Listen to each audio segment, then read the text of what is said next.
hari inyigisho yatambutse hirya no hino bavuga ngo mwango mwohereje abantu ngo ikuzimu noneho mutanga inyigisho ngo ese niba barabonye bagikuzimu bakabivanayo kuko mwagiyeyo nagira ngo tugize amahirwe ko muri hano mwongere mubivugeho.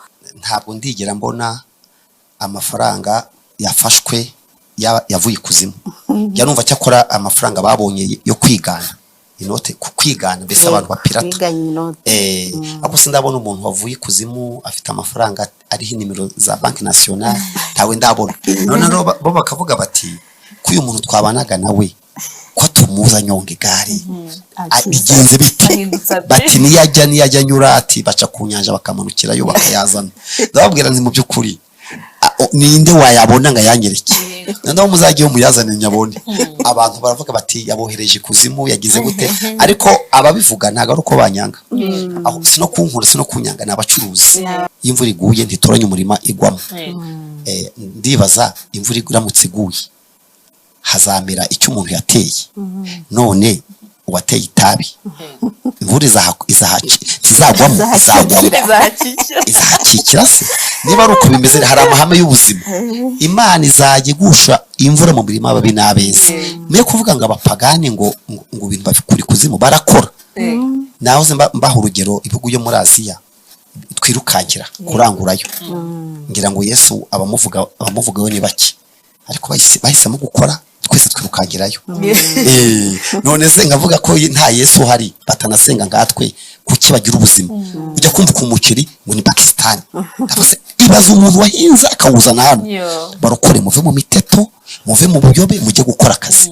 Ntago Imana rwanya umuntu ukora abantu nyine babifata uko bashaka ariko kwego rwanjye nge ntabwo nabitinzeho uko nzi ko bari gushaka ubuzima ariko nange ndi gushaka ubuzima mu mbibwira ndi gushaka ko abantu bava mu buyobe bagakora saving bakajya mu bibina bakaguza muri banke bakiga gukora imishinga. Nicyo nashaka kubabwira nta kibazo kirimo rero kandi bageze aho nyine ababivuze basanga ko ari ugucuruza barigarura bari mu kazi.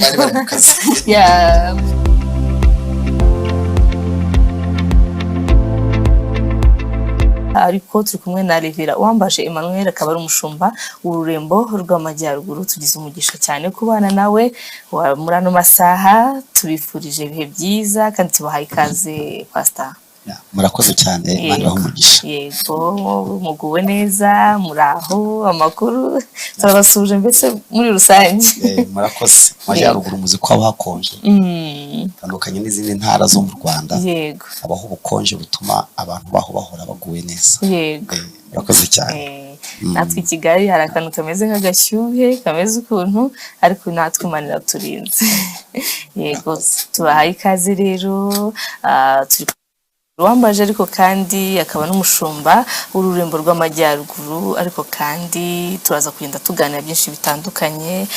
Reka duhere ku buryo mwakiriye kuba umushumba w'ururembo none rw'amajyaruguru Pastor. Rero duhera kugira ngo tuze kwinjira mu majyaruguru ariko kandi uko mwakiriye iyi ni bushumba bw'ururembo rw'amajyaruguru mwabyakiriye gute? Muvuye mu rundi rurembo mwinjira muri runo rurembo mwabyakiriye gute? Murakoze. Ashobora ko ari abantu babonye ari ubwa mbere batazi n'amazina yanjye. Yego nge nitwa Emmanuel Uwambaje nkaba maze igihe kitari gito nkora umurimo w'ubupasiteri. Yego ariko by'umwihariko mu mpinduka zabaye mu itorero muze ko twahoranye indembe 9. Yego Kubikubitiro rero ndi umwe mu bahawe ururembo rwitwa Rubavu. Bakoraga mu turere nyine tugera muri 5. Yego ariko impinduka ziri zakurikiyeho ubwo habaye indembo 5. Muri ze 5 rero ngirwa ubuntu guhabwa kuyobora ururembo rw'amajyaruguru. Yego Urumbajije uti rero wabyakiriye ute? Uko birumvikana ku kibazo ni cyiza gutwara abashumba gera kuri 9. Yego Muturi 4. Yego biragaragara ko buri wese mu bagarutse afite ukuntu yakiriye amaze kumva agiriwe icyizere cyo kuyobora ururembo rushya rw'amajyaruguru cyangwa mu rundi rurembo ndavuga muri bagenzi banjye. Ku giti cyanjye nkimara kumenya ko ngiriwe icyizere nahise ntekereza ko aho narindi hari ibintu nahigiye bikwiye kumfasha gukora neza aho ngiye kujya ahandi hashya. Byaranejeje cyane ku rwego ntabasha kubona uko mbivuga, aho cyane abantu basenga nta kintu cya kiba batakizi. Nari mbizi biciye mu nzira yo gusenga ko dufite Imana ivuga, nari nzi ko hari ibindi bintu byiza Imana imbikiye. Mu byo Imana ari imbikiye harimo kuyobora ururembo rw'amajyaruguru. Byaranejeje cyane, ariko kandi nanishimiye n'abayobozi b'itorero rya ADEPR babonye ko nagirwa icyizere ngahabwa indi manda yo kuyobora ururembo rw'amajyaruguru. Yari inkuru nziza kuri nge no ku muryango no ku itorero no ku bakristo by'umwihariko, haba naho nari mvuye naho nari ngiye gukora, ndetse no mu itorero rusange ryacu ADEPR. Murakoze cyane. Murakoze cyane. Reka noneho twinjire mu rurembo nyirizina, uduhe ishusho y'ururembo rw'amajyaruguru. Ni ururembo rubarizwa mu maparuwasi angahe, mu ihe mirenge, mu kahe karere? Mbese uduhe ishusho muri rusange y'ururembo kugira ngo turwinjiremo neza, ariko twamaze kumenya ni uruhe rurembo rubarizwa he. Yego, murakoze. Kino gihe biroroshye, ntabwo bikigoye. Imbago z'imiyoborere yacu y'inzego za politike zijya guhura cyane naho imbago z'itorero zikorera. Mbere byari bigoye, usangaga dufite ururembo indembe ebyiri ziri mu ntara imwe. Ubu rero byaroroshye. Umuntu rero ushaka kumenya ururembo rw'amajyaruguru rukorera, nahita mwohereza kwibuka imbago zaho intara y'amajyaruguru ikorera. Ubwo intara y'amajyaruguru ikorera mu turere dutanu. Dukorera muri Musanze, hari mu mujyi niho n'icyicaro cy'ururembo kiri. Hanyuma twakorera no mu karere ka Burera. Ukaburera uba wegera hejuru. Yego, twakora no mu karere ka Gakenke. Gakenke ubwo ni harya kwa Banyirangarama bahazi hafi aho. Hanyuma tukagaruka tukajya muri Rurindo. Ubwo Rurindo tuba tugeze i Kigali. Tuba tugeze hano i Kigali, uzamutse za Shyorongi ni Rurindo. Wakomeza imbere ukabugeze Gakenke, wakomeza imbere ukabugeze Musanze, wakomeza ujya mu majyaruguru y'intara ukabugeze muri Burera, ariko tukongera tukajya muri Gicumbi. Two n'uturere dutanu. Ubwo rero niho ururembo rukorera. Dufite rero amaparuwasi 5, kuko buri karere kose kajya karimo paruwasi imwe. Ubwo dufite paruwasi yitwa Musanze, paruwasi Burera, paruwasi Gicumbi, paruwasi Rurindo ndetse na Gakenke. Ana 5. Tukagira rero muri amaparuwasi 5 insengero 349. 349. Hanyuma muri zo nsengero ugereranyije imirenge dufite mu ntara y'amajyaruguru, dufite imirenge 89. Ufashe rero ya matorero 449, 349 ukagabanya na 89, bitubona nibura insengero enye mu murenge. No kuvuga ngo ukoze iyo muwayene wayibona ko buri murenge twagombye kuba dufite insengero enye. Urumva rero ko iyo ntara tuyirimo. Nta n'indi dini cyangwa itorero rishobora kubona ayo mahirwe angana gutyo yo kubona urikorera angana nkatwe. Muri makeya nuko intara yacu imeze. Mu bukungu rero, kuko urumva hariya hatatuye abanyarwanda nabo bakristo bacu, ubona ni intara nziza kujyanye n'ubukungu. Ubona ni Musanze ari umujyi wa kabiri wunganira Kigali. Akora umujyi wihuta cyane mu iterambere, wihuta ku rwego umuntu azi. Tukagira ibyo twihariye bijyanye n'ubukerarugendo. Muri iyo ntara naho tugira ingagi, tugira abakerarugendo. Ni agace rero kabamwo ibikorwa remezo byo gusurwa. Tugiramo kandi n'ibirunga biri hafi aho. Tunakora ku mupaka wa Uganda. Ubwo rero aho ngaho usanga ni umujyi ugendwa cyane. Twagera muri Gicumbi, hari ikintu abantu bahazi, harakonja ariko haba icyayi cyinshi n'abantu bo bagakora cyane. Wajya muri Gakenke ukasanga n'agace keramo inanasi nyinshi n'ibisheke n'imbuto. Rurindo ni hano hafi ya Kigali, naho ni hafi yacu. Burera naho niho haruguru. Tugira n'ikindi kintu abantu bazi, agace kitwa Kinigi. Kinigi rero ahubwo nasaba ko muzahagera yego kuko abantu bijya bibona biri mu isoko ariko no kujya kureba imirima byeramo ibarayi bya Kinigi muzi ko bihenda ariko n'ubwiza bwaryo ubutaka bwo muri Kinigi yego usanga ari ubutaka bwera cyane ubona icyo nitegereje kuko nabaye muri uyu mujyi wa Kigali mbana hariya ku mupaka w'u Rwanda na Goma imibereho y'abantu bahariye tandukanye n'iyi Kigali ni hariya mvuye ni ukuvuga ngo ubukungu bwabo bushingiye ku butaka bwabo ku bikorwa remezo ku bintu Imana bihereye barahinga bakeza bakagira n'ubukerarugendo hanyuma ariko ureba hakurya muri za Goma n'ikibona bo kubera ihindagurika ryo kuba ku mupaka ubuzima burabagora aho mba rero nta buzima bugoye abantu ntabwo bagoye ubona abana baho abakobwa abasore bafite ubuzima bwabo bakura mu bikorwa byabo niyo mvuga ku bijyanye n'imibereho yabo ariko bikagira ingaruka zo gutuma batiga bashaka kare kuko babona amafaranga vuba niba umuntu ufite umurimo w'ibirayi yasaruye rimwe abona amafaranga avuga ati njya kwiga niga ibiki bashaka ari bato bashaka ari bato kubera ko bafite ibintu bituma babona amafaranga bitabagoye ni mu bukungu ikindi n'imibanire myiza yabo ubwo navuga nk'intara nagiye mushya abantu baho bagira imitima myiza mu banyarwanda beza baho ni bari abantu nabonye bagira ukuri bavuga uko babyumva yababaye arababara wishimye arishima kumumenya ntibigusaba urugendo niko bateye ku buryo ndetse no mu bijyanye nivuga butumwa bafite imitima yoroshye yo kwakira ubutumwa bwiza bakunda Imana bakunda gukora kandi bakitabira ibikorwa by'itorero n'iby'iterambere urebye muri iyo ntara nuko nayibonye sindahamara amezi menshi ariko mpamaze nabonye ari ahantu heza mu buryo bwose ikintu cyose wahakorera kirashoboka murakoze cyane urakoze reka twinjire twanje turebe n'ijambo ry'Imana pastor n'ijambo ry'Imana y'amajyaruguru ese hari ijambo mwadusangiza muri bino bihe muri kugenderamo kugira ngo tuze kumenya byinshi bitandukanye ndumva ari uko twabigenza rufa ariko tumaze kumva n'ijambo badusangiza rwose ni byiza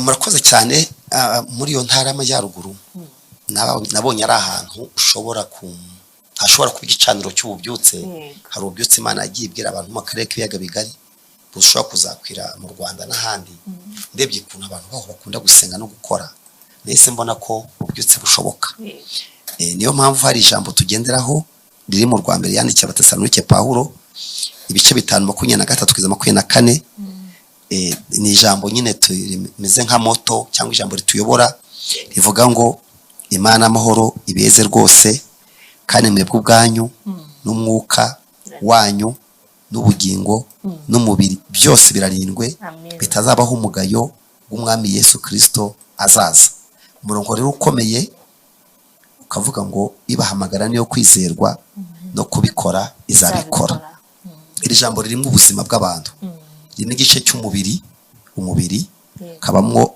ubugingo kabamo n'umwuka ibice bitatu bigize umuntu birimo hano Paulo yabwira Abatesalonike babwira ngo bitazabaho umugayo mu kintu twemeje mu ntara yacu y'amajyaruguru no kutagira umugayo umugayo ni ikintu kibi ku bantu bafite akazi bafite kontra z'akazi hari igihe umuntu abakora akazi nabi bakamuhugura bakamugira inama bakamubaza inshingano ariko bigezeho bakwanikira ngo turakugaye umugayo banzirizwa kwirukanwa twaje gusanga ari umuntu ashobora kuba umuntu w'Imana ariko wajya kureba ugasanga haranda afite umugayo umugayo mu bijya bitatu bigize umuntu ubusabane bwe n'Imana cyo gice cyo gusabana n'Imana aricyo bitse igice cy'umwuka kijya mu ubwenge kijya mu inyigisho kirimo ubushake uwo niwe muntu w'imbere tutabona cyo gice cy'umwuka uburyo abana n'Imana uburyo asabana nayo hakabaho igice cy'ubugingo amarangamutima ye byose bishobora kwandura umuntu ashobora kwandurira mu marangamutima mu bimunezeza no mu bimubabaza kagira n'igice cya gatatu cy'umubiri umubiri nibyo turebesha amaso ni gute uyu muntu tuzashyira Yesu ko Kristo ni umukwe none uyu ni umugeni kandi umugeni azerekanwa kandi umuntu yerekanwe abantu bakora comment bakareba niba beranye abantu bavuga ati gose abantu baraberanye byambabaza mu gihe Kristo nza mumurikira itorero yampaye rikagaragara ko ririho umugayo ridashyitse. Kuko Pawulo yandikira Abafilipi yavuze impamvu dukwiye kugira impano z'Imana mu bice 4 murongo wa 11 yaravuze ngo amaze kuzuka ngo yatanze impano z'uburyo butandukanye, ariko avuga impamvu zitanze kugira ngo itorero ry'Imana dukomeza gutaraganywa n'imiraba n'imiyaga n'imyigishirize y'uburyo butandukanye, ahubwo rikuri rigere kuri standard y'igihagararo cya Kristo.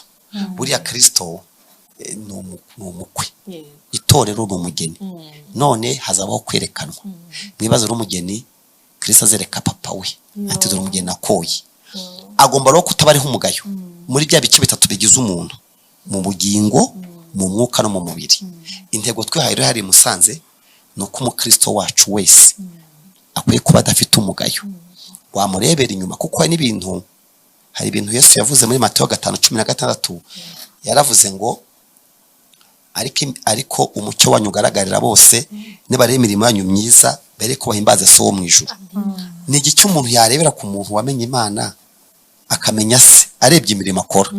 Iwacu rero mu ntara y'Amajyaruguru, uremo rw'Amajyaruguru, twiyemeje kugira abakristo batagira umugayo, batabaho umugayo, kandi muri bya bice bitatu nta gap ihari. Uburyo abanye n'Imana, uburyo abanye n'abandi we nawe, n'uburyo yiteza imbere. Wari ugasanga ari umuntu wo kwifuzwa. Iri niryo jambo dukoresha. Ubu twanatangiye ibiterane n'amaterane adasanzwe kugira ngo dushyire mu bikorwa y'intego. Turi gushaka icyo bita holistic revival, ububyutse ariko buri holistic. Ni ukuvuga ngo hari igihe usanga abantu bafite ububyutse butuzuye. Nibyo uravuga mu ndimi, urerekwa, ariko utahahe, ubahe, ubana n'abandi gute. Twiyemeje kubwizanya ukuri, tugiye kujya tureba ngo ese ibintu byawe uri kuvuga nta mugayo ufite. Hanyuma rero dutangira gahunda zo kubyaza umusaruro presence yacu hariya. Ngubu twamaze gutangiza lunch hour. Tano rya saa 6 twaritangije dushingiye kuri iri jambo maze gusoma. Impamvu twaritangije nuko wa mugeni ababwiye hara mu mujyi wa Musanze no mu gihugu cy'Arugendo ugira abashyitsi benshi, ukagira n'abajya gukorera amahugurwa bava i Kigali, ko kuva i Kigali kugerayo ni amasaha atarenza 2. Bituma rero ubona dufite abantu benshi bagendera uriya mujyi, tukibaza ngo ese ko umuntu ashobora kutaboneka muri Nibature, taboneke nimugoroba, iyi saa 6 yajemo uwamutegurira ifunguro ry'umwuka. Dufite igiterane kiba buri gihe kuva ku wa mbere kugeza ku wa gatanu saa 6 yuzuye. Dutangira saa 6, abari worship team abaza gusenga no guhimbaza Imana, byagera saa 6 n'igice uyobora gahunda gatangira saa 7 n'igice tuba turangije, abantu bakajya mu kazi. Ibyo rero byatumye tugira abantu benshi bari guhindurwa n'ijambo ry'Imana.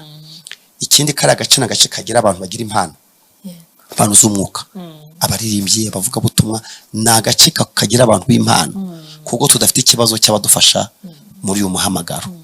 Icyo ni kimwe rero mu kizatuma abantu bahinduka, kuko umuntu ashobora guhinduka atatekereje. Imitekerereze yihindutse, umuntu adahinduka uko atekereza ntahindura uko abaho.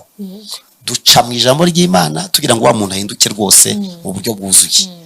Icyo ni kimwe rero kidukora kubwira ijambo nababwiye. Ikindi tugiye gukora iteraniro mu kwezi kwa 9 ku cyumweru cya mbere, nta handi riba ry'urubyiruko, ariko riba mu gitondo. Iteraniro riba mu gitondo? Abantu binjira mu gitondo bajya b'urubyiruko cyo kubaha service yabo. Etari Nibature. Oya, ku cyumweru tujya gusenga. Twasanze tugira abantu bakuru bajya mu materaniro, bo bigisha no bayobora, none ugasanga rwa rubyiruko ruzarindira ko papa babo basaza kugira ngo bajye mu nshingano. Turavuga tutireka tubakorera iteraniro risa nabo, biyumvamo rihoraho. Tuba tuza mu gitondo ku cyumweru, umuntu ahitemo kujya mu ry'urubyiruko arigemo. Icyo gihe ryo ntabwo dukoresha bwa buryo bwacu bw'indirimbo indi korale 5. Oya, ntabwo tubikora. Twese turirimbira hamwe, ari ukuririmba turirimbira hamwe. Dukora worship, tugasenga, tugatahana n'ababyeyi bacu, dufite urusengero rwacu. Dufite urusengero rwabo turi kubaka. Ntabwo abadamu bahariya muri paruwasi ya Muhoza, paruwasi ya Musanze, itorero rya Muhoza, biyemeje kubakira abana babo urusengero rutuma babasha guterana ku cyumweru batagiye kubana n'abantu bakuru mu rusengero. Ubu rero ruzaba rurangiye mu kwezi kwa 9 turaba dutangiye iteraniro ry'urubyiruko riba ku manywa. Ariko kubera ko abana bacu uteganya ko yisi yabaye nk'umudugudu ntibazaguma mu Rwanda, dutekereza tuti se abana bacu ko biga mu mashuri ese baramutse bagiye mu bindi bihugu ntibasange ikinyarwanda n'imisengere yacu ese ntibabivamo.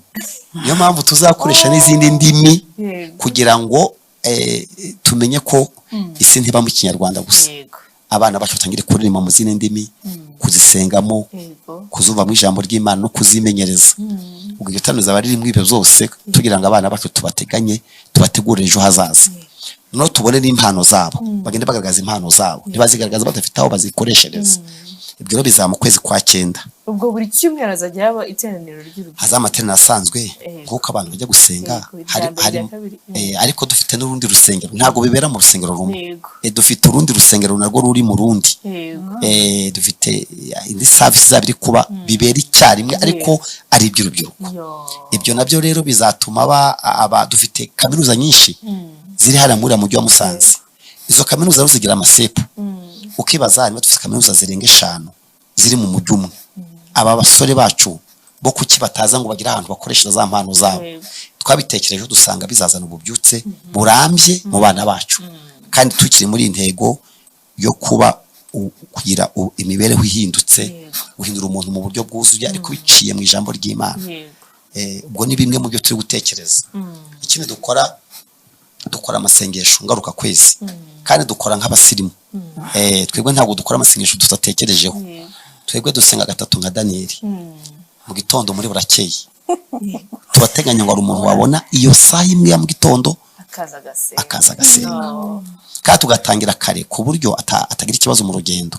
Dutangira saa 12 kugeza saa 1 kugira ngo kuko akazi akenshi abantu bakajyaho saa 3, uwo muntu akafasha umugabane wa mu gitondo. Tugatekereza nanone saa 6 wa wundi wabonetse utabonetse mu gitondo nimugoroba, nawe tukamutagurira ifunguro. Tugatekereza n'uza nimugoroba avuye mu kazi utabonetse muri handi habiri. Rimwe mu kwezi rero dufata iminsi 5 dukora amasengesho ameze gutyo, 3 ku munsi, tukanagabanya ibyo kurya kuko hari n'abademoni bakurwamo no gusenga no kwiriza ubusa. Ibyo byose bigamije ububyutse. Narimo mvuga igice cy'ububyutse kijyanye n'ijambo ry'Imana amaze gusoma. Murakoze cyane. Bose ngewe ndi gufashwa ariko ndi no gutangara ukuntu ari abasirimu cyane mu majaruguru. Hari umuntu rero watwandikiye ati Dudu na Alphonsine n'umutumirwa turabasuhuje, Uwiteka akomeza abagure, turabakunda. Ni bazina wanjye yitwa Ingabire Alphonsine, atuye i Kanombe. Kuri YouTube naho yagize ati Nimireye ati Pastor turagukunda rwose waziyigisha. Mutabazi ati mubwire umushumba ngo akomerezaho, ariko ibindi yanditse ntago nabashiye kubisobanukirwa, reka byihorere. Hanyuma ikibazo nabaza, mwatweretse ukuntu rwose muri Smart hari amajaruguru, mwatweretse ishusho rusange y'ururembo, mwatweretse ibyiza nyaburanga, bega ibyihariye muri ruriya rurembo rw'amajyaruguru. Nagira ngo mutubwire intego z'ingenzi mwihaye muri uyu mwaka wa 2026. Ndumva muhamaze iminsi mwarabipanze biri ku murongo nabyo cyane. Mugize neza cyane. Ngeze hariya nyine iri jambo rya mbere iri niryo namaje kubabwira ko dukwiye kuba tutari nk'umugayo. Kandi twiyemeza ko ibi ntago ari teori. Ngiye ntabwo nyigisha teori, nigisha ibyo bita theology pratique. Ni ibintu nigisha ushyira mu bikorwa. Twiyemeza ko iriya ntara yigeze irangwa no kutagira isuku, kubera nyine iyo migisha myinshi usanga nyine abantu bakora cyane bafite ibiryo byinshi. Bajya bavuga ngo urugo rutabamo inka hari ukuntu rukubuye, ariko urugo nyine rurimo inka n'amatungo bisaba akazi kenshi kuri isuku. Ibyo biryo rero biri hariya byatumaga abantu badatekereza kuba smart. Kandi turi mu mujyi w'ubukerarugendo. Nanone ndababwira nti iyo umuntu aje gusura u Rwanda akazi Musanze karagarukira, uko ahabonye niko atekereza ko u Rwanda ariko rusa. Niyo mpamvu urabwira rero mureke, hari n'umushinga ushobora kuza mu misiyoneri kuba umaze kwakira abazungu bavuye muri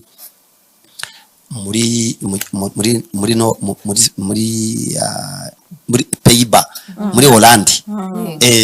Baraje baza mu gitondo muri burakeye. Urumva niba baduhingutseho nitwe abanyarwanda babonye, niko duhagariye u Rwanda. Ubwo rero waruvuze uti ni gute muri smart hari iwanyu kandi mutubwire ibintu muteganya gukora muri amezi 6. Icyambere rero ni iri jambo, twiyemeje kutabaho umugayo, ari uboneka n'utaboneka, uretse ku rusengero no mu ngo zabo. Iki ni ikintu twavuze ko umukristo wacu muri values indangagaciro zimuranga ni umuntu utabonaho umugayo ubuzima bwe bwa buri munsi, ukabanye n'abandi, ukabanye n'Imana, nuko aniteza imbere. Hanyuma rero tuhageze dusanga urusengero ruri mu mujyi hagati mu isoko, turanya n'imihanda n'amakaburimbo. Tubanza no gutekereza muri amezi 6 icyo tugiye gukora kugira ngo umwaka urangire. Uyu mwaka wa 2026 icyo twiyemeje ni ukubanza gusoza ibikorwa byose byatangiwe bitarangiye. Hari umudayimoni ubaho abantu bajya banamumenya kandi ni n'umuvumo. Hari umuvumo ubaho abantu batajya bamenya, ugatangira izo ntizarangire. Muzabona amazu menshi umuntu akatangira inzu akayibamo akabamukora muri saro gusa, ahane ntazaharangize. N'umuvumo wese no ku mudayimoni n'umuvumo ko umumivumo iba muri Bibiliya ni ugushaka umugeni ndakamutwara, wahinga undi agasarura, wakubaka inzu ntuyigemo. Dufite abantu rero bagira ibintu bitarangira, ukaba ufite ibintu byamenetse, ntubijugunye nguri bishya. Ugasanga umuntu aba mu buzima anyuzwe n'ibintu bidashira. Ubwo rero mu muhamagaro wanjye nabwo tugiye kwanza tuzenguruke mu mbago z'urusengero rwacu, turebe ikintu mwatangiye kitarangiye. Si umugambi w'Imana kuko biravuga mu Bafilipi ngo yatangiye umurimo mwiza muri mwe niza gusoza. Niba udashojwe rero Satani, tugomba kubanza gusoza ibikorwa byose byaha abantu bateranira bitarangiye. Iyo ni porogaramu twafashe kugeza mu kwezi kwa 6. Ni ibiki? Tumubwira sound, tukagira urusengero rumeze nka studio, ku buryo umuntu rurimo atumva imvura nibiri kugwa, izuba ritamugeraho, atagira usakuriza, kandi biri smart. Apana ibintu byo kubabarira Imana. Imana nta babazi yadusabye. Ushatse nk'umuntu baza wenda ngo twicaye hano kamuguti fotorera uko kuri podium hasa aka kanya, yakwereka ibintu utabona handi. Ku mukuru urusengero umuntu ageramo akumva byonyine amafreshera ahari, akumva ashimye Imana. Aya mezi rero dufite 6 ni ugusoza ibikorwa byatangiye bigendanye naho duhurira. Amaparikingi meza, akantu kose tugenda tukareba. Ngiye narababwiye ngo nimubona akantu kose katarangiye ntikazirangiza kiretse mu gahanuriye. Amagufa ajya yuma gatatana, abakene umuhanuzi yabwira ngo amagufa we urongera ubeho. Ubwo muri make nibyo turi gukora. Icyakabiri turi gukora kuko dufite urusengero ruri mu mujyi, tugomba kubaka isoko ry'itorero. Isoko rusange, isoko icyo bita isoko nyine nko kumva isoko.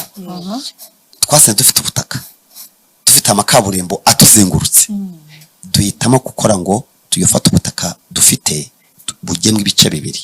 Cyo kimwe kijyanye n'iyobokamana no gusenga, ariko tugire ikintu cyo kuri kaburimbo kijyamo amazu maremare y'isoko nyine, ku buryo umuntu aza gusenga akava mu rusengero ikintu cyose akenera mu buzima akakibona mu isoko ryo ku itorero.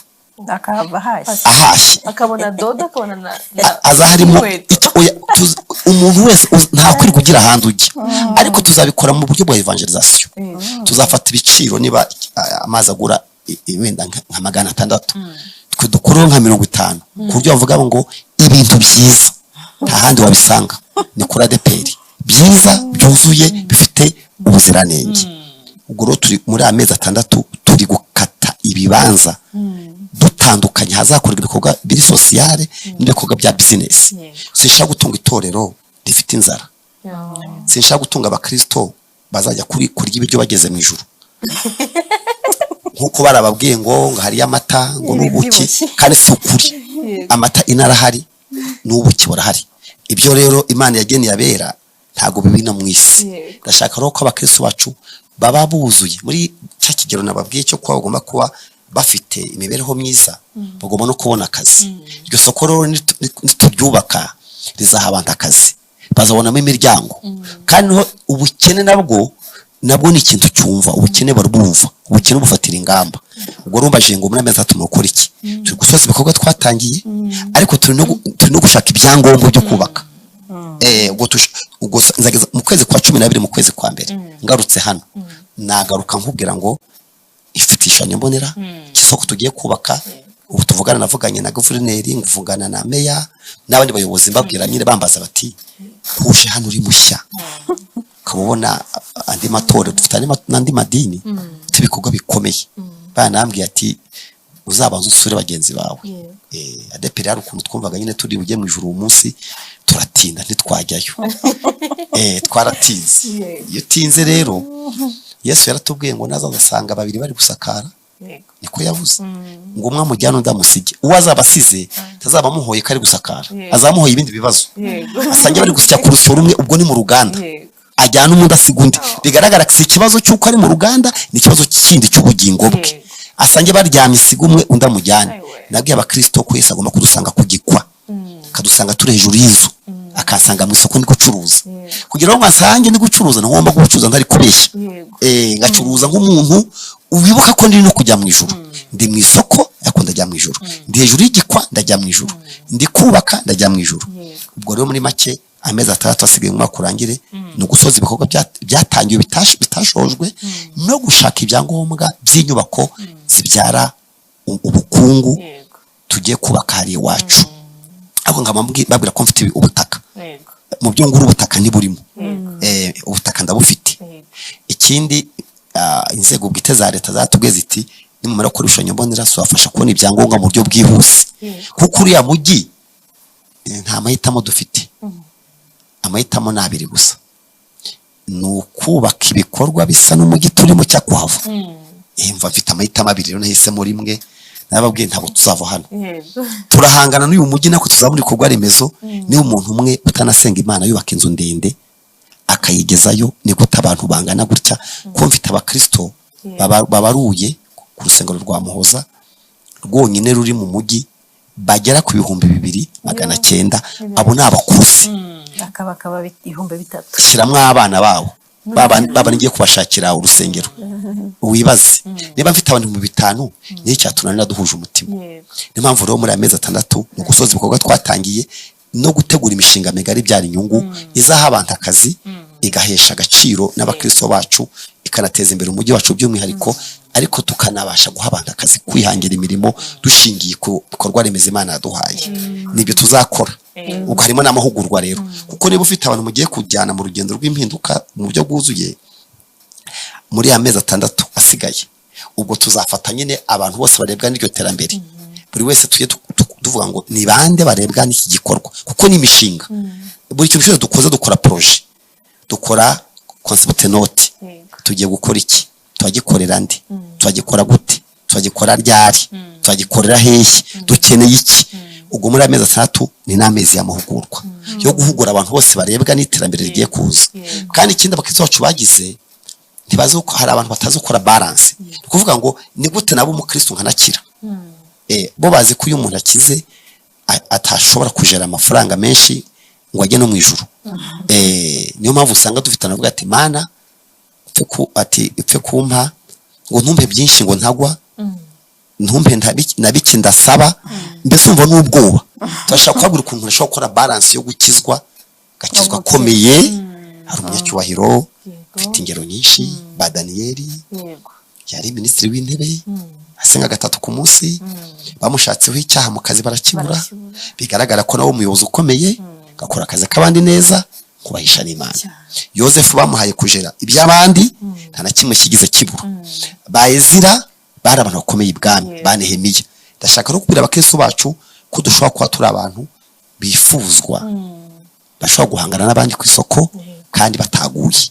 Mbese mu mezi 6 ni amahugurwa, no gukora imishinga iterambere, no gusoza ibikorwa twatangiye ibyo bitarangiye. Ariko bijyanye na revive, ariko revive iri holistic. Nge ntawe ushaka kubyutse bw'igice, n'ubyutse mbona mu mwuka, mbona mu marangamutima yawe, no mu iterambere rikuzengurutse. Muri make nibyo dushaka gukora mu mezi asigaye umwaka urangire. Mushumba nubwo tubwiye ibyo mushaka gukora muri aya mezi kugira ngo umwaka urangire, se haba hari n'ibindi bihari ibyo bizaza byunganira wese, haba hari amacumbi se, haba hari amashuri se, hari ibindi bikorwa byaba biri muri runo rurembo rw'amajyaruguru? Murakoze cyane. Dufite imishinga, dufite abafatanyabikorwa, dufite imishinga myinshi, dufite igera nko kuri 23. Ni imishinga iterwa inkunga na Compass International. Bireje amafaranga iyo mishinga izana yohereza muri community n'abana irihira, ni imishinga idufasha. Ariko tukagira n'ibigo by'amashuri. Iki kintu kidasanzwe gihari ni ibigo bishaje, kuko byubatswe kera, kandi uko ubutaka butabyara ubundi usanga byarubatswe ku butaka bunini, ku buryo wagombye kwegeranya ayo mashuri ashaje ukayavanamo amashuri ageretse maremare kugira ngo ubone ubutaka usaguramo ukoremo business. Kusanga dufite ubutaka bwinshi ariko bukeneye ko ureba ukora ibyo bita mapping, kwibaza ngiye ukora ubutaka bwanjye bungana gute, ese amashuri nayashyirahe, ese ko ashaje kandi asandaye ku butaka ni gute nayegeranya nkazamuramo amazu maremare y'amashuri. Muri make dufite amashuri, dufite imishinga, dushaka ko warumbaje ngo se hari ibindi bikorwa remezo dufite. Dufite ubutaka, nta butaka nzagura. Ikindi mfite ibigo by'amashuri ariko bishaje, si uko bishaje ku buryo bitari gukora akazi, ariko bitajyanye n'igihe tugezemo. Ibyo byose rero mu byo ndi gutekereza, ndibaza ngo ni gute ubu butaka nabubyaza umusaruro. Ubwo rero mu byo turimo rero, abashinzwe kureba ubutaka bwacu dufite ni no kwibaza, ese ubu butaka buri aha nta kuntu nabwegeza nabuhuza n'ubundi, guhuza ubutaka. No kuvuga ko nshobora kuba mfite ubutaka buri ahantu mbona butatanga umusaruro, ariko nshobora kububyaza umusaruro aho bishoboka. Iyo mishinga rero wavugaga irahari, amashuri, imishinga n'abafatanyabikorwa, ariko n'ibikorwa remezo twisanganiwe. Ikindi kintu warubajije n'ikijyanye no gucumbikira abashyitsi. Urana umujyi w'ubukerarugendo, dufite umushinga wo kuzamura inzu ndende yo kwakira abashyitsi, kuko niba turi guteganya ibikorwa by'ububyutse, namwe ejo muzaza muje kubireba, muzararahe rero. Usanga rero andi matorero duturanye, andi madini, mu cyo babanje gukora bubatse amacumbi, bubatse amahoteli meza. Ubu natwe muri ayo maproje, hari proje y'isoko navuze, ariko na proje yo kuzamura inzu ndende y'amacumbi. Ariko dufite undi mushinga uzahenda, ariko tudafite ubwo wo kuvugaho. Turashaka kuzunganira umujyi wa Musanze, tukubaka amazu aciriritse ariko azamuka ajya mu kirere. No kuvuga ngo byo bita ama studio. Studio ni amazu mato mato, uko ufite nk'ikibanza kwa kubaka nk'amazu 100 akubatse mu kibanza kimwe. Mfite ikibanza rero nabonye kiri hariya mu mujyi, teganya kuzashaka icyangombwa ku buryo nunganira umujyi wa Musanze, tugira amacumbi aciriritse ariko anetaje, ku buryo umuntu avuga ati ngiye Musanze ndashaka undi inzu zabamo, ariko atenze sandaye ku butaka ahubwo izamutse hejuru. Mfite ikibanza rero nshaka kuzakora umushinga. Ubu navuganye n'amabanki, nagize umugisha, hari umugisha Imana yampaye wo kugira abafatanyabikorwa bankunda. Amabanki bajya baza kunshaka, banki zaje kunshaka zambwa ziti naba bose bubatse ibikorwa remezo tagara amafaranga yabo, ngwino twegere. Ndimo niga rero uburyo ufatanyije n'ubuyobozi bwanjye bw'itorero ADEPR, uburyo umujyi wa Musanze ADEPR yazamuramo ibikorwa bivuga Imana. Wajya ureba ibintu abarokore bazamuye ukavuga ngo ni ukuri niyo Mana nzakurikira. Igoro hari ayo macumbi aciriritse yunganira umujyi kugira ngo abantu babone aho baba. Hari nk'abanyeshuri ugasanga ntibagira ahantu baba, nshobora gufata rero ikibanza gito nkazamura amazu ashobora gucumbikira abantu benshi ariko ahantu hato kandi yubatse mu buryo bugezweho. Hanubaka indi nzu yo gucumbikira abashyitsi baje batugana, sofrome ya hoteli, hanyuma nkanubaka isoko. Iyo ni imishinga 3 dufite, ariko tuzubaka n'amashuri privé. Ariko iyo mishinga yo izi inyigo zazo zizabonka akutaha kuva mu kwa mbere. Ubundi kurwa no gusoza ibikorwa byatangiye, no gukora revival program, no gukora amahugurwa, ariko mu kwezi kwa mbere nzaba naramaze imishinga yose zaba yaramaze kwemezwa, yarajyanywe ku nzego zishinzwe kwisuzuma no kwikorera ubugororangingo. yego murakoze. Nagira ngo noneho mutubwire uburyo mukorana n'inzego za leta hariya mu majyaruguru cyangwa n'abandi bafatanyabikorwa basanzwe hariya mu majyaruguru. yego murakoze cyane, muvuze ikintu cyiza. itorero rifite ibintu bibiri rigira igice cy'umwuka n'igice cy'umubiri. igice cy'umubiri ni igice kibigaragara nk'uko twicaye hano, kugira ngo mufite iyi TV Life TV na Life Radio, hari ibyo mwagombye gusaba kugira ngo muzuze ibisabwa kugira ngo mukore ku mugaragaro. Ibyo bikorwa rero navuze dukora ntitwabikorera mu isi yacu twiremeye. Niyo mpamvu rero bajuti mu bana gute n'abafatanyabikorwa. Nababwiye rero ko dufite ibigo by'amashuri dusangiye ku bufatanye na leta. Ubwo icyo nicyo tugihuriyeho. Ubwo rero mu biganiro nagikoranye n'abayobozi bashinzwe uburezi banyeretse amashuri yashashaje, banambaza icyo ntekereza kuri yo. Nkora inyigo ndetse n'umushumba mukuru ndamuhamagara ndabimwereka ibigo by'amashuri byacu bishaje n'icyakorwa kugira ngo bivugururwe.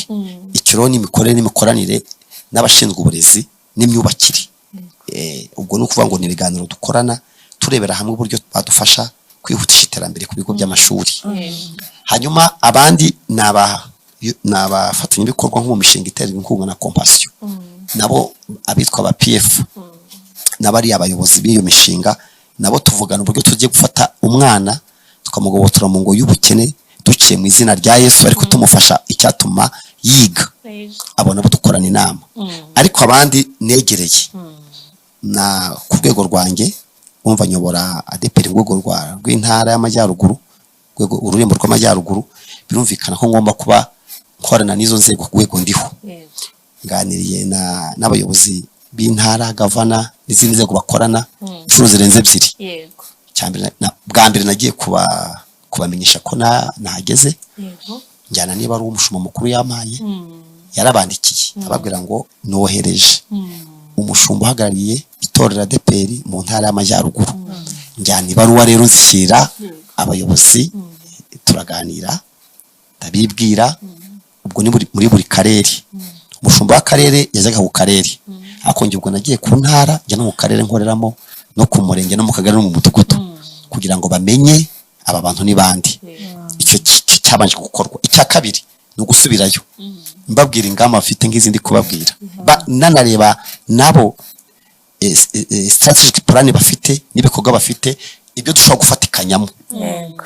Kuko usanga ibikorwa leta ifite nako tubifite hari aho duhurira. Ubwo nako twakoranye ibiganiro, ni naho twanabashije kubaka amazu agera kuri 5 muri amezi tumaze. Mu kwezi kwa 4 no kwa 5 kwa 6 twubatse inzu 5 za barukoze jenoside yakorewe Abatutsi 94 batishoboye. Kugira ngo izo zubakwe nagomba gushaka inzego bwite zishinzwe icyo gikorwa, inzego zayibuka, kugira ngo dushake umugenerwabikorwa, tunareba aho tumwubakira, tunafatikanye kuzamushyikiriza iyo nzu. Byarakozwe, twubatse amazu agera kuri 5 afite agaciro. Amazu twatanze wongeyeho n'ibikoresho n'ibindi bari bagenewe byatwaye amafaranga agera muri miliyoni 100 muri amezi 3 gusa. Ubu dufite naho n'inzu nziza, kandi twari Musanze ntabwo twubaka ibintu byo kwikiza. Twe dutanga inzu z'amakaro, ntabwo dutanga ibintu byaho gusa. Mugendana n'ibigezweho. Ubwo urebye inzu twahaye umugenerwabikorwa warakoze jenoside akora utishoboye muri Musanze, abari inzu ufite ibipangu bigenda, kwa kundi ukurura nyine by'amapine, afite amakaro, inzu nziza irimo ibintu byose bikenewe. None ubu ngubu ejo maze mvugana kuko ngiye kubitegura neza umwaka utaha. Ndi gutekereza no kuzubaka an etage, kanyafata imiryango 3 aho kugira ngo nsandaze, kuko ubutaka bw'u Rwanda bugenda bushira. Politiki yo gusandaza amazu ku butaka, tugomba kubuhinga no kubuturaho, ubutaka nibwunguka. Ndi gutekereza no kujya ngenda ngashakwa ikibanza, ngafata imiryango ngiye kubakira, nkubaka etage. Niba ni imiryango 3, 1, 2 zikagerekana, rero akaba muri etage. Urumva bwa butaka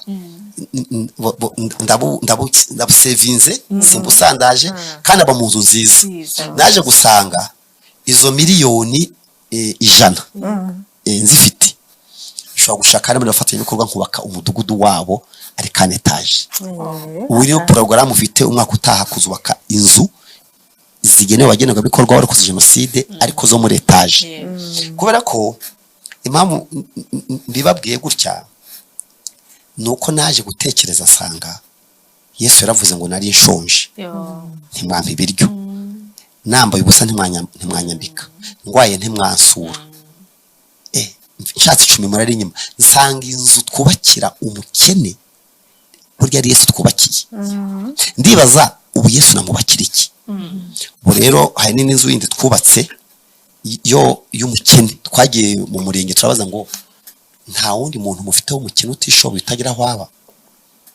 Batwereka umuntu ukennye nawe udafite ubuzima nyine bwiza, nawe tumujurije inzu. Ubwo iyo nzu ni ya 6 zaze ndashano nazivuze kujuje n'inzu ya 6. N'inzu nziza ku rwego inzu irimo amakaro, iri mu bwiherero imbere. Umva iyo nzu ukuntu bimeze, irimo kwizina imbere y'umuntu utagira aho aba. Umuntu utagira aho aba akaba afite ukeneye kubimenya naze tugende. Azababwira ati uzaze wowe dukwereke iyo nzu uyifotore urebe umuntu uyirimo. Ufite inzu yubatse mu buryo bukomeye, ifite ibigega by'amazi, ifite ubwiherero mu nzu, ifite kwizine mu nzu. Kubera iki? Nuko uwo muntu hagarariye Kristo. Yesu turi kubakira ntago ari we ko mu ijuru azaduhemba. Ibyo bivugiye iki? Bivugiye ko ntitwemere gutekereza ibintu biciriritse. Ntibishoboka, twarabyanze kwe muri Musanze. Iyo ni mind yacu nuko ikoze. Nta kintu gito twebwe tugira, nta bintu bitujuje ubuziranenge tugira, ntitunabitekereza.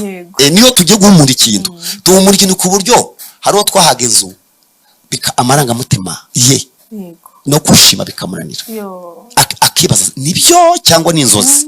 Tumuha ifunguzo.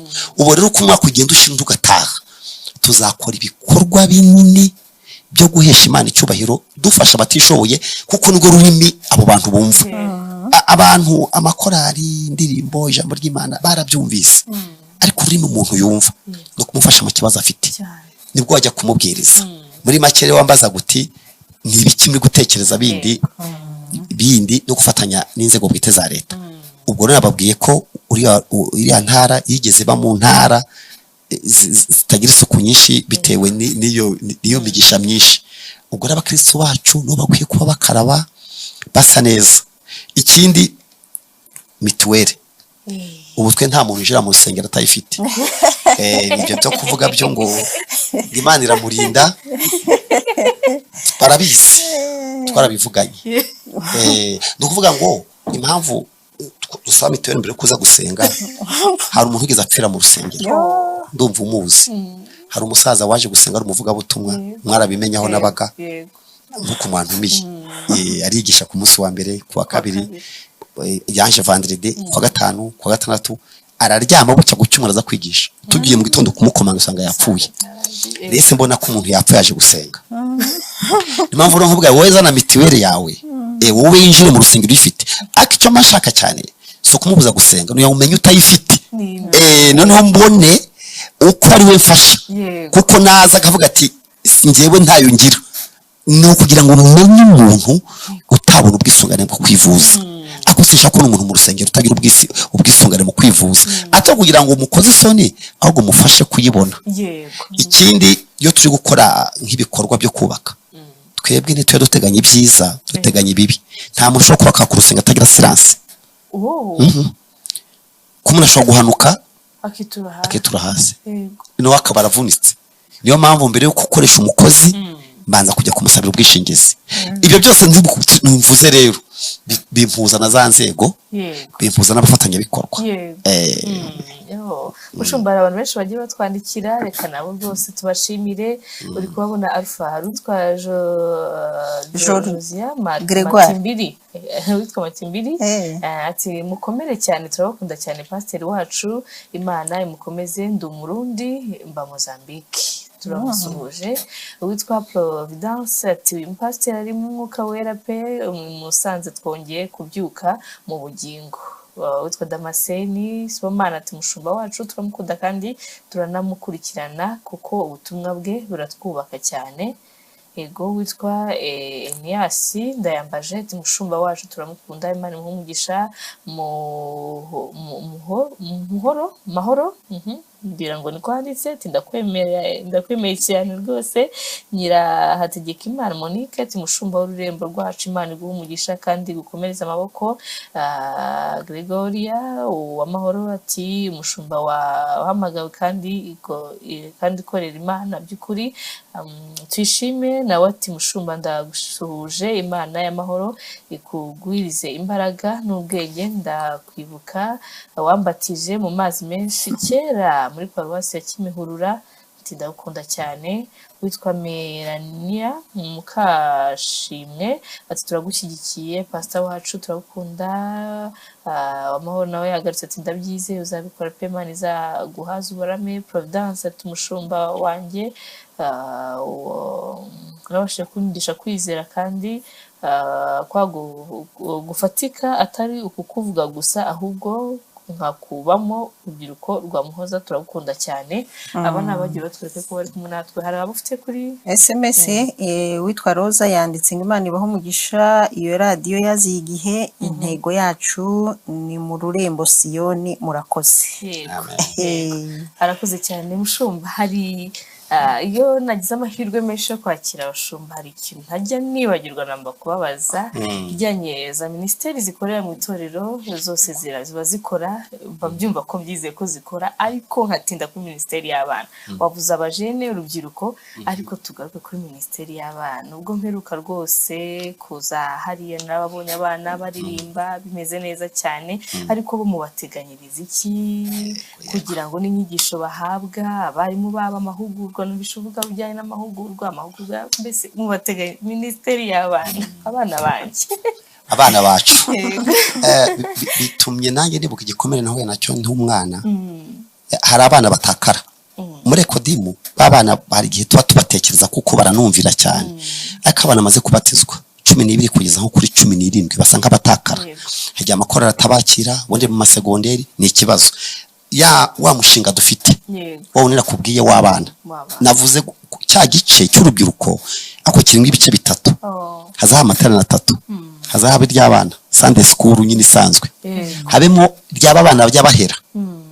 Hari abana bahera barimo hagati 12 kugeza kuri 18, ntibaraba urubyiruko rukuze, sabana cyo cyiciro cyo hagati nakora ntibakira nabo ntibakira. Rwa rusengero turi kubaka rero ni icyiciro cy'abo bantu batatu. Ariko no by'umwihariko twaje gusanga ikindi kibazo dufite porogaramu nziza cyane y'abana, nayo umushinga w'abana dufite. Twaje gusanga abana bacu abangaba ba mu Sunday school bigishwa n'abanyamuhamagaro, ariko ugasanga ibyo babigisha abarimu bo bagiye kwigisha abana babarusha byinshi kuruta abarimu. No kubera iki, umukecuru yarahamagawe akunda abana agifite impuhwe, ariko umwana ari kwigisha ni umwana wiga mu ishuri rindi ahantu. Noneho rero yageze ku ishuri akasanga nta ntebe nziza ihari, akasanga mwarimu byamubwira ni bito, itorero risuzugura. Niyo mpamvu twahisemo bangurika dufate urwego umwana yigaho ku ishuri muri Sunday school, ye kwiga hasi y'uburyo yigamo. Ubu gushaka abarimu wabyumvise bize. Twavuze ko nta muntu udafite utarize education niba afite umuhamagaro, ariko nagaragaza na capacity yo kwigisha abana. Kurya abana ikinyarwanda niba cyumva, ikinyarwanda kirakomeye n'ibindi babyumva. Niyo mpamvu twavuze ngo reka dushaka abarimu babihuguriwe aribo bajya kwigisha abo bana. Ubwo dufite program imeze gutyo, ubwo nuza uzayibona. Ubwo muri zo rusengero rw'urubyiruko rurimo session 3, babana Sunday school, babandi bo hagati n'abandi bo hejuru b'urubyiruko rukuze. Icyo ni kimwe. Ikindi muri iyi minsi maze amezi maze naje gusanga, navuze ngo iyo tugiye kubaka ubwiherero ntidutekereza abana. Ubu tuvugana twujuje ubwiherero 38, nta handi wabubona kiretse muri stade. Uhisha ko umuntu uhamagara umuguti fotorera kandi ubwo smartness nyine urayumva ntawe ibintu byacu biciriritse ntibibaho. Ubwo twakoze ubwiherero tuvuga ngo ubw'abafite ubumuga, ubw'abantu, hari n'abantu bafite ibiro byinshi babaho, si ubumuga ariko nawe ugomba kumutekereza nk'umeze gutyo. Niyo mpamvu uri kubaza ngo ni bwinshi, ntabwo ari bwinshi, genda ugabanya ibyiciro. Usanga barya bafite ibiro byinshi, mbese ugomba kumutekereza gutyo, nta mugaye akira afite ntabwo yabashaka. Ubwiherero busangwa ntabwo bushoboka, ugerekeho abasaza n'abakecuru, ubwo nabwo ni ubwabo, ugerekeho abadafite ikibazo, ugerekeho n'abana. Niyo mpamvu ari 38 kandi bwuzuye ubu hamaze kujyaho miliyoni 25. Ibyo byose rero nta kintu turi gusiga. Nakubwiye ko turi muri holistic revival, ni ububyutse butari amagambo. Ubwo ibyo nkubwiye washaka umuntu bazuri Musanze ashoka niba ari kutwumva bagufotorera ifoto, nuko turi gutekereza. Ubwo rero tugomba gukora parikingi nziza n'ikinamba, ku buryo umuntu aza gusenga ariko imodoka bakayimwogereza. Nyine ukaza gusenga urumva isoko riraho, ako n'ikinamba n'ikihabi, habe na za farumasi, ku buryo umuntu aba yicaye aho ariko avuga ngo nta kintu nza gukenera ndafite. Hari umugati, hari ibyo kurya, imodoka bayogeje, hari farumasi. Mbese turi gutekereza ibintu turabikora twihuta tukivugira rimwe kugira ntago bizaba, ariko ngenyira n'impano yo kwizera by'umwihariko. Ushatse konga ibintu kuvuga wagiye Muhoza, sorry iriya Rubavu uzajye uharebe. Ubwo rero nageze mu mujyi wa Musanze, ngiye numva nahawe umugisha wo kubona ahantu urumva mfite abantu bagira imitima myiza, mfite abantu kumva bitabagora, mfite abantu bakunda gukora, mfite ahantu hari ubutaka bushoboka. Mpamvu ngomba kurwanya igwingira ry'abana, kareba kabakisubange barya neza. Twumvikanye ko mu ijuru nta biryo bibayo.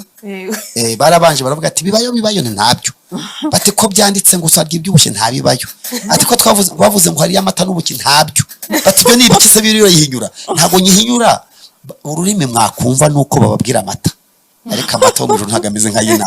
Nimubanze mu amata yino, mu by'ubuki bwino, ayo mata yo mu ijuru ntago ameze nka yino, ayino moyanywe. No kujya mwirirwa mushonje ngo muzajya kurira mu ijuru, nta biryo bibayo no birahari.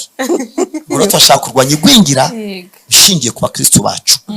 Ubwo rero mwamaze ko mbana n'abandi, mbana na kandi tubana na Rick, naho duhurira n'abandi bafite abayoboye imiryango ishingiye ku myemerere n'abafatanya bikorwa abandi, nabo duhuye turaganira. Mbese ubwo ngo ngenda nigira ku bandi, njya gusura muri Eglise Catholique, kareba ibintu bakoze, kamugiye muri Eglise Anglican Church, kareba Adventist Church, kasanga twaratakaye, ariko nubwo twatakaye turahari. Dufite abantu, dufite n'ubutaka, dufite n'ibitekerezo, dufite n'Imana, dufite n'Umwuka Wera. Mu yandi magambo ntabwo badufite, kuko impamvu ibintu bizemera harimo umufatanya bikorwa utajya ubura uko abigenza. Urumva ko Imana tweshyize imbere, turi gukora tunasenga. Twe twiyemeje gukora iwacu mu rurembo rw'amajyaruguru, gusenga dukora, kandi gusenga dukora tukakora dusenga. Uvuga ngo uzajya ukora usenge, akora unasenga ukore. Impamvu tugira amashifti kugira ngo natirirwa mu rusengero. Senga niba turye mu kazi, senga saa tujye gukora. Hari ibitangaza bibera kuri tele bitaba mu rusengero. Senga nimugoroba ukavuyeho. Muri make dukeneye kubona imitekerereze y'abandi hinduka, bakafite ubuzima bwuzuye, bakaba badafite amadeni y'abandi, bakaba atari abanyamanyanga. Ndashaka kuzajyana umugeni wa Kristo mu ijuru, kamugezayo atanteye isoni kumumurikira Kristo. Kandi nanjye niko ntekereza, niko ndiho ntanzara. Bazarya ibindi ukuye mubiboneka mu isi, ibyo mu isi barabirira inanga. Tugomba kurema akazi rero. Murakoze cyane. Murakoze cyane. Twakomeje kumva ibintu byinshi byiganjemo imishinga n'udushya, rwose biraryoshye mu majyaruguru, mumeze neza. Ariko ikibazo ngiye kubaza wenda ntabwo ari cyo mu majyaruguru, ahubwo ni ikibazo rusange ku nyigisho muba mugenda mutanga, kandi arizo n'abandi bose bakomeje kutwereka ko babakundira. Hari inyigisho iherutse kugira komenti nyinshi ivuga, hari icyo mwakomojeho kare, kugira agakiza ariko kagira n'ubukire. Hari inyigisho yatambutse hirya no hino bavuga ngo mwohereje abantu ngo ikuzimu. Kubera ko bari bavuze ko mu bihe byatambutse abantu bakunze kuvuga ngo umuntu w'umukire ngo abajye ikuzimu. noneho mutanga inyigisho ngo ese niba barabonye bagikuzimu bakabivanayo kuko mwagiyeyo. Nagira ngo tugize amahirwe ko muri hano mwongere mubivugeho, kugira ubukire uri n'umukristo cyangwa uri umukizwa biragendana mu bishimangire. Murakoze cyane. Nkuko mwese mubizi, ntabwo ndigera mbona amafaranga yafashwe yavuye ikuzimu. Yarumva cyakora amafaranga babonye yo kwigana inote, kwigana mbese abantu bapirata. Ako sindabona umuntu wavuye ikuzimu afite amafaranga ariho nimero za Banki Nationale, ntawe ndabona. None bo bakavuga bati ko uyu muntu twabanaga nawe ko tumuza nyonga igare bigenze bite, bati niyajya nyura, ati baca ku nyanja bakamanukirayo bakayazana. Ndababwira nti mu by'ukuri ninde wayabona nga yanyereke, noneho muzagiye muyazane nyabone. Abantu baravuga bati yabohereje kuzimu yagize gute, ariko ababivuga ntago ari uko banyanga, aho sino kunkura sino kunyanga n'abacuruzi. Yavuze kuri agashaka akafata agace kamwe kagaca, nawe ari wa murongo wo gucuruza, nawe ari gucuruza, wari mu kazi. Buriya buri n'inshuti yanjye nankura tunawe twaramukanye, kambwe ati nari mbonye akantu ncuruza, wowe ati we kuri we ni business. Nawe arabizi ko ibyo avuga atari byo, ariko kuko ashaka gucuruza views agomba gukora ibyo bintu. Ariko abo nabwiraga ni abanyamusanze. Ikiza nuko abo nabwiraga ibindi kuvuga, abo nabwiraga bo bumvaga ururimi ndi kubivugamo, babwira ngo nimuve mu buyobe mujye gukora. Tugenda nababwiye ngo hari amakuru mfite y'ukuri, imvura iguye kandi uko n'ukuri, imvura iguye ntitoranya umurima igwamo. Ndibaza imvura iramutse iguye hazamera icyo umuntu yateye. None uwateye itabi imvura izagwamo izahakikira se. Niba ari uko bimeze, hari amahame y'ubuzima. Imana izajya igusha imvura mu mirima y'ababi n'abeza. Mwe kuvuga ngo abapagani ngo ibintu babikura ikuzimu barakora. Nahoze mbaha urugero ibihugu byo muri Aziya twirukankira kurangurayo, ngira ngo Yesu abamuvugaho ni bake, ariko bahisemo gukora twese twirukankirayo. None se nkavuga ko nta Yesu uhari batanasenga ngatwe, kuki bagira ubuzima? Ujya kumva ku muceri ngo ni Pakistan, ibaza umuntu wahinze akawuzana hano. Barokore muve mu miteto, muve mu buyobe, mujye gukora akazi. Ntago Imana rwanya umuntu ukora. Abantu nyine babifata uko bashaka, aho kwego rwanjye nge ntago nabitinzeho uko nzi ko bari gushaka ubuzima. Ariko nange ndi gushaka ubuzima mu mbibwira, ndi gushaka ko abantu bava mu buyobe bagakora saving, bakajya mu bibina, bakaguza muri banki, bakiga gukora imishinga. Nicyo nashaka kubabwira. Nta kibazo kirimo rero, kandi bageze aho nyine ababivuze basanga ko ari ugucuruza barigarura. bari mu kazi.